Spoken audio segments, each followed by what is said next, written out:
We're going to get you ready for the NBA season by giving you a college football style top 10 rankings of questions for this upcoming year.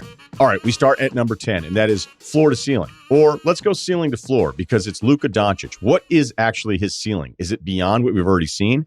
Just to remind you what he did last year in the playoffs. 36 points a game, 8 boards, 10 assists, and shot 41% on 11 three-point attempts in that series per game against the Clippers. Now they lost again.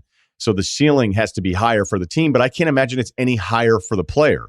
Although I don't know anyone out nicknames him. 3 years into this, the Matador, El Matador, Cool Hand, the Don, Wonder Boy, El Nino Maravilla, Swaggy L, Luka Legend, too easy. Any other player, I'd say that's excessive, but for Luka, he's been that good. On the floor side, we're in a better phase right now with teams tanking to start the NBA season. It used to feel like for a few years there, we had a third of the league that already didn't want to play the 82 games. Whether it's Oklahoma City, who still was a hovering around 500 team, even though they didn't want to be that. Houston, who I think is still looking at the lottery, and maybe even Detroit. What will the floor be for teams that have young players where they'd like to pretend they're competitive, but when it starts getting down to it, how many games are you actually going to lose? At number 9, the next mad star. Now, the only thing I can tell you about the next guy that will ask to be traded is that it will happen. There are times we hear hints. We don't always share those with you. Sometimes the hints are very public, and then other times we're completely blindsided. Think back to this. When Chris Paul was traded to Houston, that was 4 years ago. Since that time has happened, he went to Houston, Oklahoma City, and the Phoenix Suns. Westbrook's been on 4 teams. Anthony Davis worked his way out. Harden worked his way out. And Kawhi's been on 3 teams since 2018. There's even other guys that we could get to, but we do know this. Even if we don't know who it is, we know that it is going to happen. That's what the league is. I don't think it's Beal right away.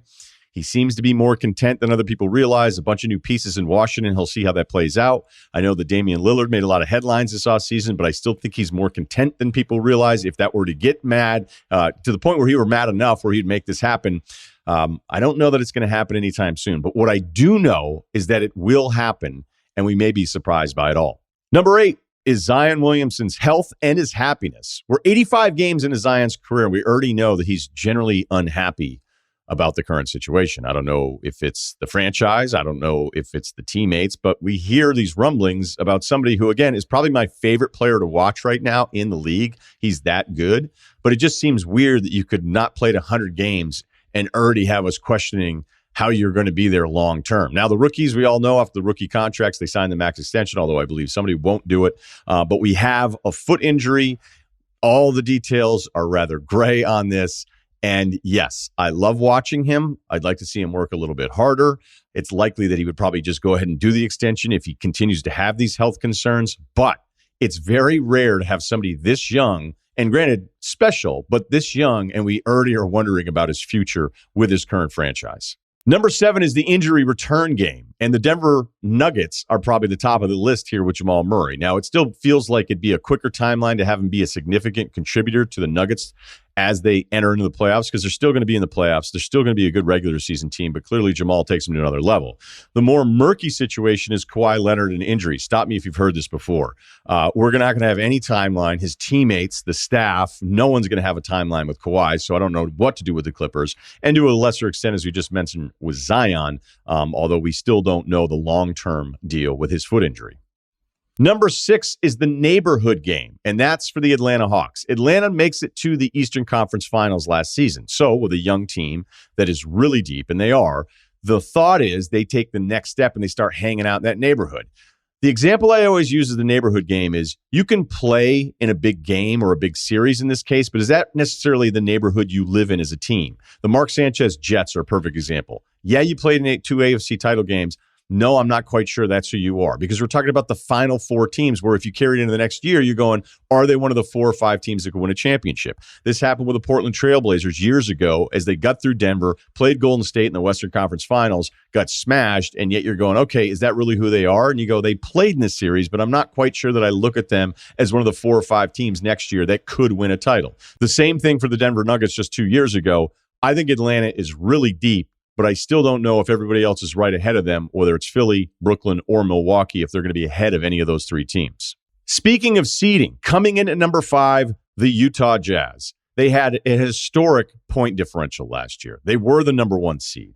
They're going to be good again this year. They could be the Western Conference #1 seed again. And as I've said, throughout it all, they could go 70-12, and it doesn't feel like anyone is going to care.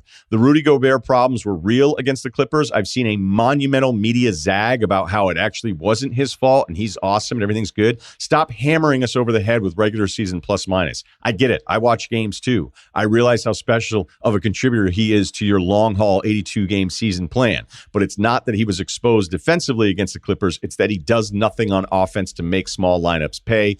And just because the Clippers did it, that doesn't mean it's the only bad matchup out there for him, because other teams will try to do it. And until that changes, I'm sorry, it's hard for me to buy into Utah, not as a good team, but a team willing to come out of the West and maybe even challenge for a title. And here's another little seed to plant. If this season doesn't go well in the playoffs, I think you could add Mitchell to what we had ranked as number 9 as the next mad star. The number 4 ranked question for the NBA season kind of feels like if we're getting to the college football playoff Final Four, this would be the 3 that maybe is the non-Power 5 that's being overlooked, and that's Milwaukee as a repeat champion. We know they're going to be great in the regular season. They may have the best player in the world with Giannis. I think another year of all their top pieces together makes them better. DiVincenzo being healthy will make them better.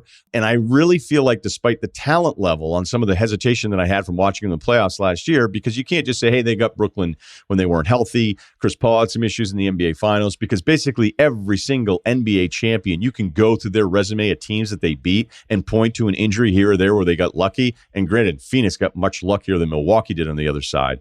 But there could be a part of us where we're sitting here in June going, why didn't we just pick them to repeat? Because it's certainly not impossible. It's just the fear of a healthy Brooklyn. Okay, the number 3 team, as far as the question, the Philadelphia 76ers, they were going to have a good regular season with or without Ben Simmons.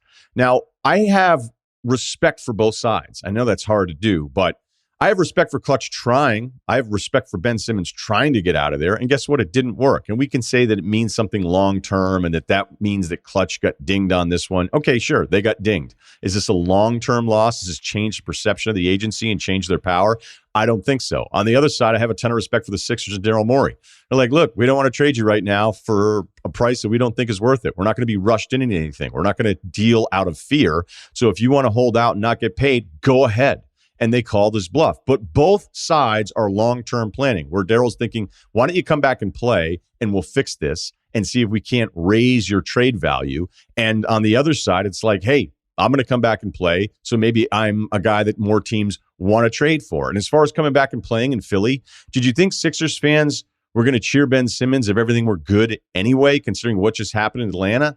They're going to cheer him once he has 30 in a game, because it's going to happen, because selfishly they're motivated, hoping that Ben actually is a better version of himself than the last version that they saw. The LA Lakers come in at number 2. Now, if you look at what happened last season, LeBron and Anthony Davis missed a combined 68 games. They're a different team. They're an older team. I still think some of the pieces that are with them on opening night won't be there necessarily at the end of the year. They're going to have to figure this out. They're going to have to figure out the personalities. They're going to have to figure out the rotation. They're going to figure out the shooting. Westbrook will be big for them in the regular season. But talking playoffs, off the ball, Russell Westbrook hasn't exactly been something that everybody gets excited about. And let's face it, once LeBron decides that it's LeBron time, he's going to have the ball in his hands every single possession, because he's one of the smartest guys to ever do it. And that's not going to change. So Westbrook off the ball in the playoffs is entirely different than Westbrook on the ball in the regular season. But if AD and LeBron are right, I almost don't care about the other pieces, because when those two guys are healthy and playing together, it's still the best 1-2 in the NBA. And the number 1 ranked question for the NBA season is, of course, the Brooklyn Nets. Last year, the Nets had KD, Kyrie, and Harden for only 8 total games. And I kept thinking, wait, does basketball really work this way? They're all just going to be together and they're good to go. And it looked like it was still going to happen, even though Harden was dinged and Kyrie wasn't available. They're a KD toe away from eliminating the NBA champs Milwaukee Bucks. That's scary. It should be scary. And what's even scarier is that they have a deeper roster. They have more options. Paul Millsap basically said, yeah, I'll play for free this year, and signed with the Nets as well. I don't know what's going to happen with Kyrie. My guess would be eventually he probably gives in, but that's a guess and it's not educated, because it's hard to predict him. I still wonder why KD, when it's all said and done, I know he left Steph in Golden State because he never felt like it was his team. No kidding. Steph was there before you and they won before you got there. But is it really worth leaving that situation with perhaps the greatest superstar teammate of his era in Steph, and maybe of all time, to hitch your wagon to Kyrie's uncertainty? I don't know if Kevin Durant ever has any regrets about that, but I do know this. I don't even know if they need all three guys to win the East.